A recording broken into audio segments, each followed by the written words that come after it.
Okay, class, this is going to be your 200 jury charge test number 1 for 5 minutes. And proper names that come out, you have Colorado Superior Court, Denver Nugget Bronco TV, State of California Small Claims Court, Mr. Wood, Massachusetts, People, State of Colorado.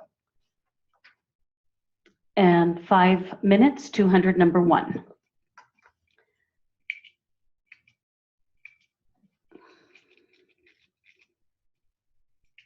Ladies and gentlemen, after that brief pause in the proceedings to consult with my clerk for a minute, I will continue with the information about the Colorado court system which I was informing you about.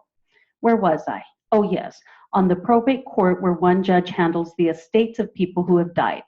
If they leave a will, it is called testate estates. Without a will, they call it intestate estates. This court may also handle certain types of mental cases based upon a voluntary or involuntary complaint in civil types of cases. Another court on the same level is the Superior Court, one judge. Way back, it originally had a jurisdiction of $5,000. But I think the state legislature in this term, at least it was in the hopper, was to increase the jurisdiction to a much greater amount from last year. It also handles cases being appealed from the lower court upon the record that was made in the lower court. There is one judge in Superior Court. Another court on the same level is the Juvenile Court, which has 3 judges. Now, the judges from those 3 different types of courts will serve a full term of 6 years upon being retained.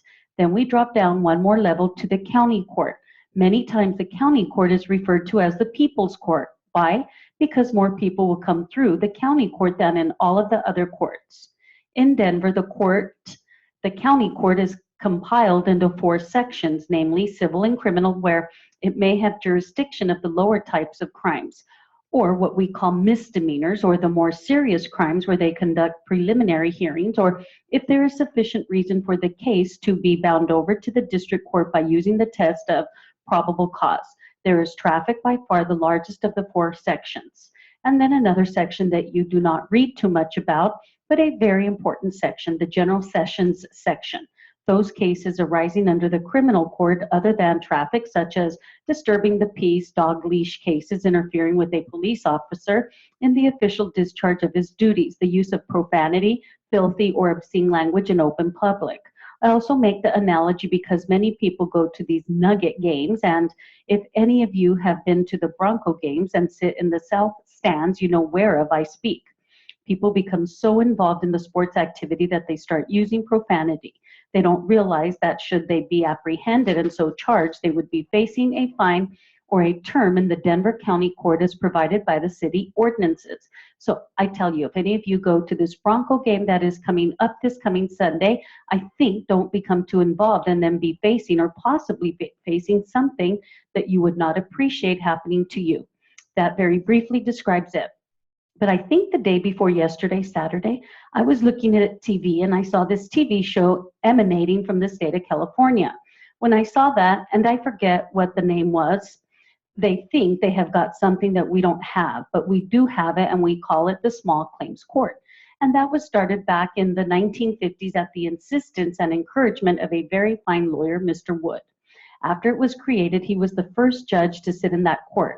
Yes, we do have it. We call it the Small Claims Court. I can't remember what the TV program's name was. Now, I hope that what I have said will be of some benefit to you. So often, members of a jury have never heard about or understand the judicial court system. I hope I have helped you. Now, you are members of what we call a petit jury, sometimes spelled P-E-T-I-T-E or sometimes P-E-T-I-T. You are members of the fact-finding body, and those of you who are selected as jurors, you must, if possible, determine what the facts are from the evidence presented in the courtroom and the law. Many of you have read or heard about a grand jury, and it makes no difference whether it is a statewide grand jury, a special grand jury, or a statutory county grand jury. A grand jury is an investigatory body. It investigates, and using the legalities of probable cause may return to the court an indictment, a presentment, a true bill, or no true bill. That just reminds me that perhaps you have never heard the definition of a court in legal terms. According to the old common law, the court was a legislative assembly. It was a court of the king, nobility, and commons assembled. You may be interested to note that this has also been retained in the titles of some deliberative bodies, such as the General Court of Massachusetts. A court is an organ of the government belonging to the judicial department whose function is the application of the laws to controversies brought before it in the public administration of justice. It is a body organized to administer justice and including both judge and jury. But I wish to impress upon all of you that you are members of the fact-finding body, what we call the Petit Jury Panel. Now, I shall present to you and introduce to you the attorneys who are taking part in these proceedings. Throughout the proceedings, reference may be made to the word people or state or prosecution or district attorney. They are the ones who have the responsibility of representing the people of the state of Colorado. We have today present 2 members of the district attorney staff and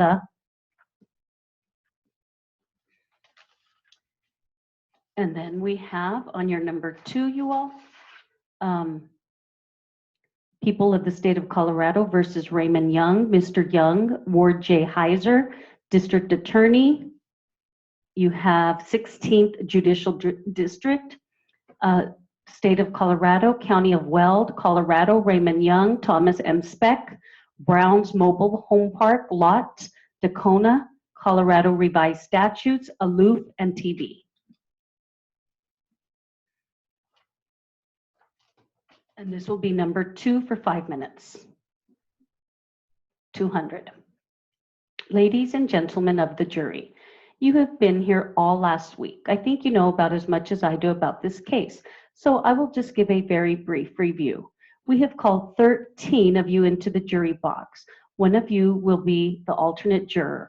You are all seated correctly, and I will now begin my instructions to you during this particular phase of the trial as we begin the 2nd week of service. I am not going to give you as much instructions as you were given last week because the court realizes that most of you, if not all, have been here. This is a criminal case. It will last for about 2 more days. It is the people of the state of Colorado versus Raymond Young. You people know just as much about this case as I do, so we are learning together. The information that was filed against Mr. Young in this case states that Ward J. Heiser, District Attorney of the 16th Judicial District, State of Colorado, in the name and by the authority of the people of the state of Colorado, informs the court, count 1.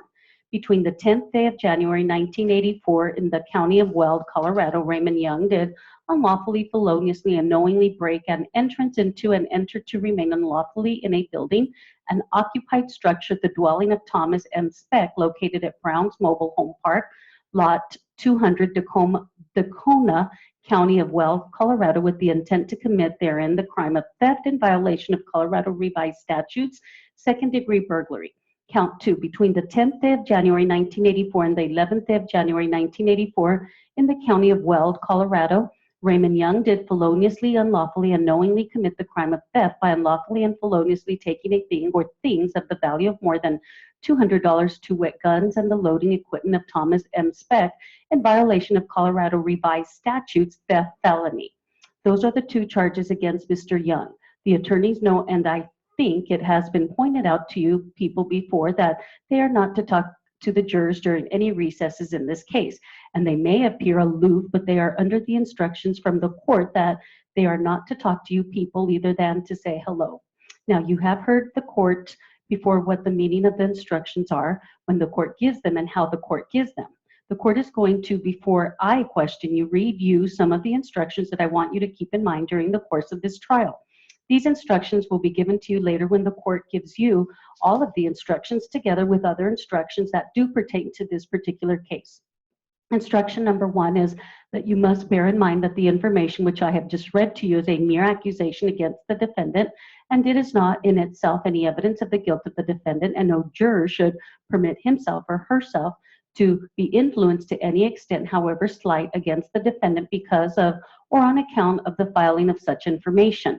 Instruction number 2 is that the law presumes every person charged with a crime to be innocent. This presumption of innocence remains with the defendant throughout the trial and should be given effect by you unless after considering all of the evidence introduced before you, you are then convinced that the defendant is guilty beyond a reasonable doubt. Instruction number 3 is that the burden of proof is upon the people to prove to the satisfaction of the jury beyond a reasonable doubt the existence of all the elements necessary to constitute the crimes charged. Reasonable doubt means a doubt based upon reason and common sense, which arises from a fair and rational consideration of all the evidence or lack of evidence in the case. It is a doubt which is not a vague, speculative, or imaginary doubt, but such a doubt as would cause reasonable people to hesitate to act in matters of importance to themselves. If you find from the evidence that each of the elements have been proven beyond a reasonable doubt, then you will find the defendant guilty. If you find from the evidence that the people have failed to prove any one or more of the elements beyond a reasonable doubt, you will then find the defendant not guilty. There is such an important element concerning this case that I will go over it again. So there won't be any question in any of your minds. During all the recesses, you are to observe this caution. Do not form or express any opinion about this case until you have heard all the evidence, the instructions of the court, and retired to the jury room for the purpose of considering your verdict. Do not read any newspaper articles, listen to any radio or TV programs concerning this particular case. You will take no notice of any matters that occur in the courtroom or any matters relating to this case. Do not talk to anyone about this case, nor permit anyone to talk to you about it or in your presence. If anyone should attempt to talk to you or in your presence, it is your sworn duty to advise such person that you are a juror sworn to try the case. If after this warning such person persists in talking to you about the case, it is your duty to advise the court immediately following the recess at which it may have occurred, giving the name and the description of that party so that they or he may be identified by the officers of the court.